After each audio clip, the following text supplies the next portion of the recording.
इंदौर संभाग भी अनलॉक की तरफ आगे बढ़ रहा है क्योंकि कोरोना काल के चलते प्रशासन ने लॉकडाउन किया हुआ था।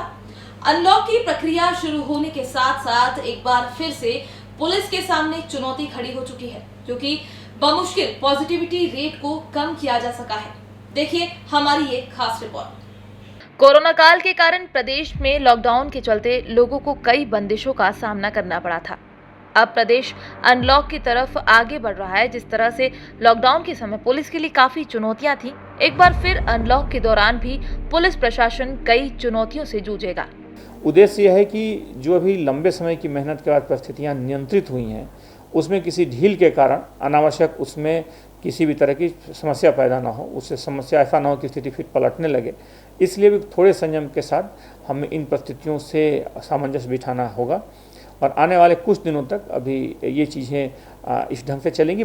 बात करें इंदौर और आसपास के इलाकों की, तो यहाँ पर पुलिस के लिए अपराधों पर लगाम लगाने के साथ लोगों को एक बार फिर छूट के साथ जागरूक भी करना होगा क्योंकि अब लक्ष्मण रेखा को पार न करने के लिए लोगों को सचेत करना काफी जरूरी होगा।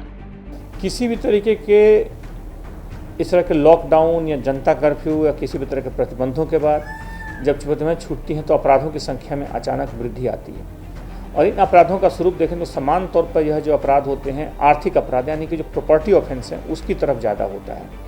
तो उसको लेकर के पुलिस पहले से सचेत है कि अगर आर्थिक अपराध होंगे तो इसमें ऐसे अपराधियों की सूची तैयार की गई है।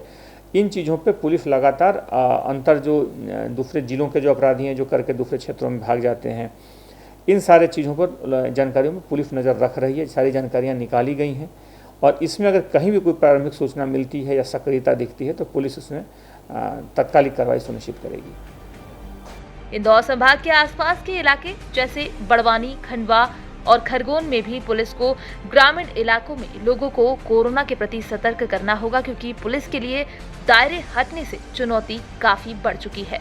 सभी जगहों पर यह प्रक्रिया शुरू हो गई है स्थानीय परिस्थितियों के हिसाब से, स्थानीय ज़रूरतों के हिसाब से और वहाँ की क्राइसिस मैनेजमेंट कमेटियों के निर्णय के हिसाब से इसका स्वरूप थोड़ा अलग अलग है।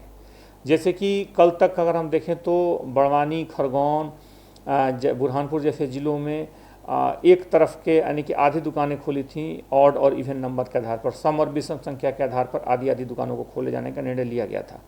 खंडवा में, बाकी जिलों में तो कर दिया गया था लेकिन कल तक खंडवा मुख्यालय में ऐसी स्थिति नहीं थी। खंडवा में आज से भी वहाँ विषम संख्या खोलनी शुरू कर दी गई है। इंदौर की बात है, इंदौर में थोड़ी समस्या ज़्यादा चुनौतीपूर्ण थी, इसलिए यहाँ पर चीज़ें कुछ और दूसरे स्वरूप में की गई हैं।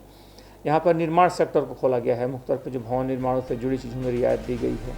वहीं बात करें लॉकडाउन के बाद लोगों में आई नकारात्मकता की, तो पुलिस ने इसको लेकर भी लोगों को सतर्क किया है। इस समय लोगों को सकारात्मक विचारों के साथ अपनी अभिरुचि की चीजों का सहारा लेना होगा।